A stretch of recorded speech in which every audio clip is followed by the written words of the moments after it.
So this is the Vivo V40 5G, and this Vivo V series has been one of my favorite among mid-range smartphones in the past few years.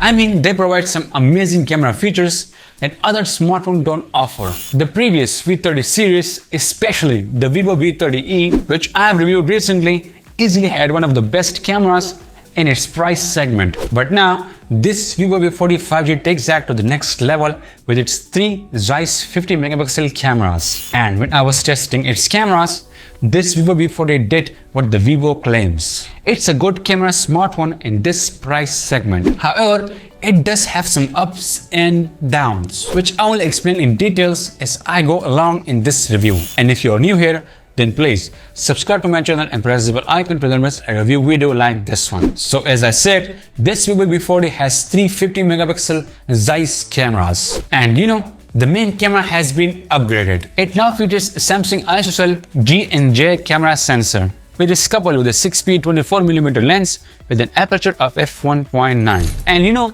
I was expecting a wider aperture, but it stays the same as the Vivo V30 Plus. The main camera also has an optical image stabilization, which significantly improves the low light performance of the smartphone's main camera. Now, the ultra-wide camera features a 50 megapixel Samsung ISOCELL JN1 camera sensor, which is coupled with a 5P 15mm lens with an aperture of f2.0. And finally, the selfie camera also features a Samsung ISOCELL JN1 camera sensor, which is coupled with a 20mm lens with an aperture of f2.0. Now, let's test the smartphone's cameras one by one and test how it performs in various lighting conditions. So make sure you watch this review till the end, because I was shocked when I was testing the smartphone's video recording capabilities. Now usually, I show the photos of each cameras one by one, but that consumes a lot of my viewers' time. So I want to make your time more useful by showing you the results of all three cameras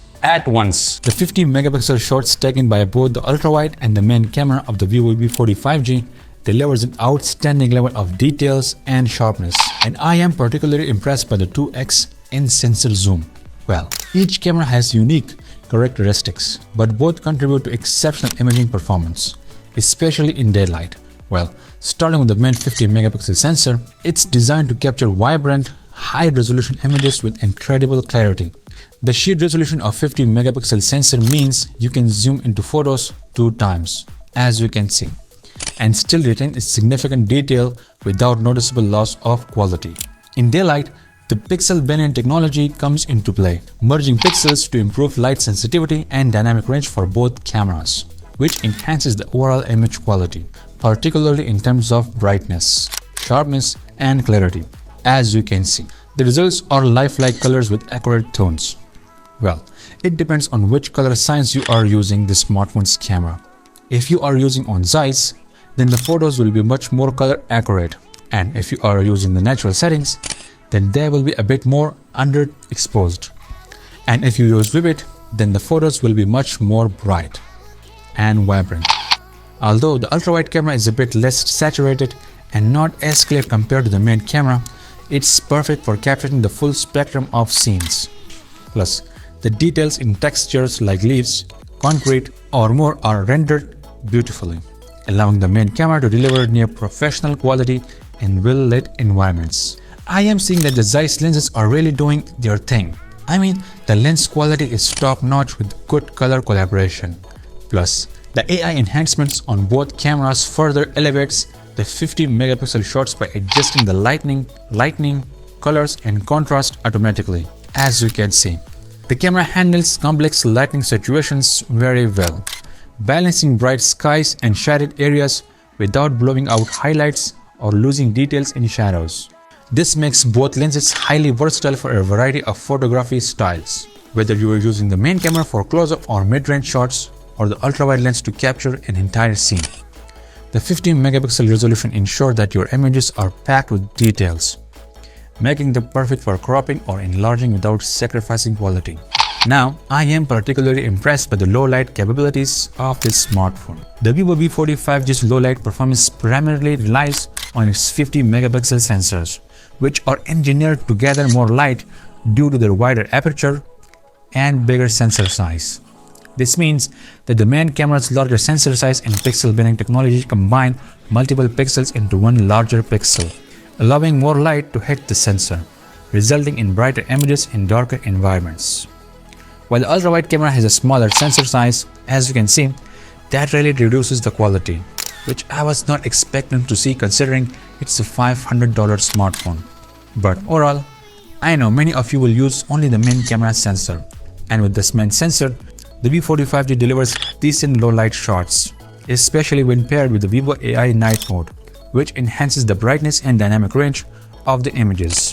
While the camera does well in moderately low light, it starts to struggle a bit in very dark environments. As you can see, some noise starts to creep in, which can soften the images and reduces clarity. But I am still impressed by it. I mean, there was barely any light. But this night mode does a good job of reducing noises. But it still cannot fully eliminate graininess in extreme low light scenarios. So the main camera and the ultra-wide camera do a lot better in daylight and in low light. But when it comes to portraits, this smartphone offers so many features in its portrait mode. I mean, there are so many bokeh presets and different lenses to choose from.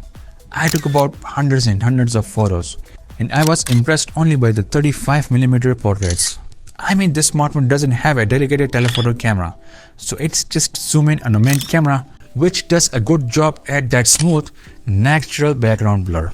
Plus, the edges are also sharp, but that same sensor starts to suffer a little bit in low light, as you can see, but only in extreme low light. So when there is enough light, the camera performs admirably in these portraits. Now, selfies also turns out good. Well, it's the same 50MP camera sensor that the Vivo V40 uses as their ultra-wide camera, so it does produces sharp selfies. In daylight, the selfie camera performs exceptionally well, capturing bright, detailed images with lifelike colors. The camera manages to handle the scenes well, preventing overexposed backgrounds. I like how the camera intelligently reduces grain and noise, while the HDR capabilities ensures that both the subject and the background are well exposed, even in challenging scenarios. This makes the Vivo V40 a great choice for nighttime selfies or when you are out in place with minimal light. As you saw, some of these images were portraits, so it's also good for taking portraits. Well, all of these three cameras are 50MP, so they can also take 50MP shots, as you can see. The main camera's 50MP shots have tons of details, and I am very impressed by how well they look. I mean, it looks like they were taken on a native photo mode, but they are actually 50MP shots. Plus, the ultra-wide camera can also take 50MP shots, as well as the selfie camera. And the details are fine, but as you can see, my forehead and its landscapes are a bit clear, but it is not as sharp as the main camera, so it's good. So as you saw, this smartphone can take some amazing daylight photos. Well, it's because of its larger sensor size and wider aperture, which really gives the photos a natural background blur, as you can see. And you can see the ultra-wide pictures, the background is pretty much visible. But when I take the same shot with the main camera, look at the natural background blur. And then when I took 2x shots, the results are just amazing. I mean, look at these shots clearly and tell me in the comment section how you like them. I mean, do you like the main, the ultra-wide or the 2x shots? Now, the video recording capabilities of this Vivo V40 is just a shame. Now, I am very confused about how is this even possible. I mean, this smartphone is so good at taking the best shots, yet it suffers a lot in videos. Well friends, let me explain. This is a 4K clip. Pretty decent, right? Well, the shadows are well exposed, the dynamic range is top of the line, and the details are there. And the clarity is also good.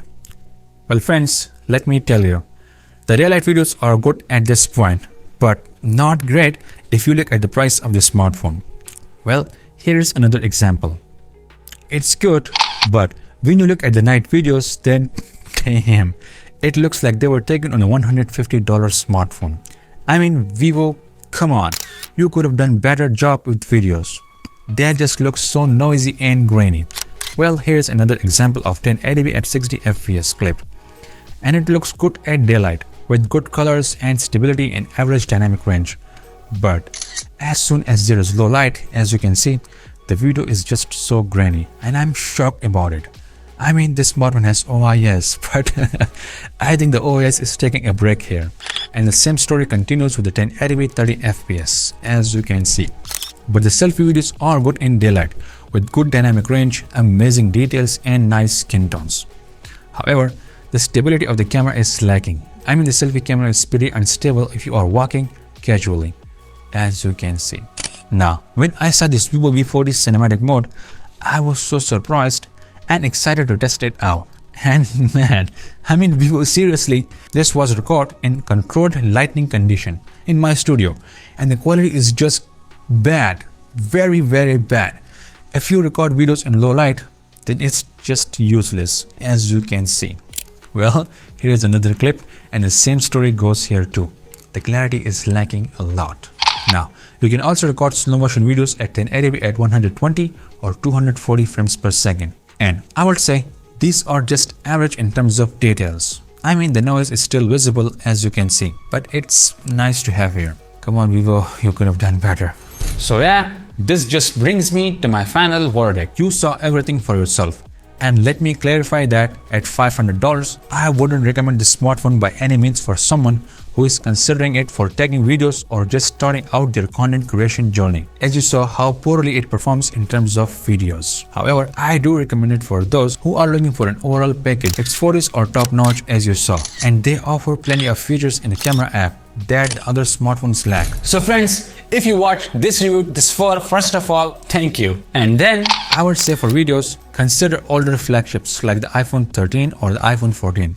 And for the photos, it's a nice option, but I do have to say to check out other smartphones on the market at this price point as well. Well, that's it. So yeah, that's all for this review. I hope this video really helped you, and if it did, then please subscribe to my channel and press the bell icon to never a review video like this one. And if you like this video, then give it a thumbs up and leave your thoughts in the comment section. So my name is Hamza, this is Headstack, and see you in the next video.